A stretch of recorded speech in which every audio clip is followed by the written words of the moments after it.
na ga bidiyon safara'u wannan yemin shiya wannan yemin shiya wannan yemin shiya. To ni abin da nake so in ce a nan gurin shi kalubalen rayuwa babu wanda baya tsintar kansa a ciki. Sannan kuma a haka ma safara'u ki godewa Allah da irin kalar taki jarabtar. Sannan kuma in dai a cikin artist ne ba wanda ya isa ya wani gorin shaye-shaye, kowa yanayi. Ba wanda kai artist ne na rantse da Allah kana yin naka. Sai dai kowa kalan nashi daban. Kowa kalan nashi daban.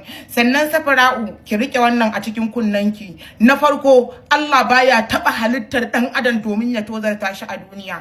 Allah baya halittar dan adam domin ya kaskantar da shi ko ya ci zarafin shi. Sannan kuma ki sani duk kafar da za ta taka nasara to sai ta taka faduwa. Sannan duk wanda yake neman nasara a cikin rayuwarsa to ya haɗa hannu da faduwa. Dole wata ran zai faɗi, dole wata ran kuma zai tashi. Ki sa wannan a ranki, mujarrabin rayuwa ba kanki farau ba. Sannan shi rayuwa wannan za a yi ƙarya ka je ka aikata koma menene akan ka samu duniya kaza da kaza. Sai ka gama tara duk abin da kake so ka tara a lokacin da zato bai zato ba, a lokacin da za su maka amfani. Allah subhanahu wata'ala ya ce fit ya ɗauki ranka, shikenan duk wannan wahalar da kai da fajircin da ka aikata wa Allah domin ka samu duniya ya kare a banza a wofi, kai kuma gashi nan ka mutu.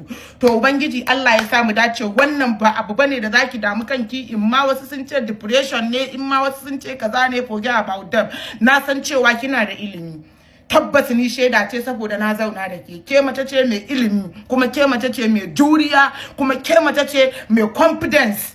Dan Allah kar wannan ya sa give up a cikin rayuwarki.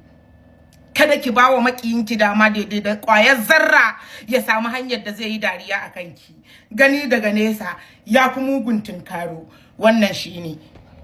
Kamar yadda ake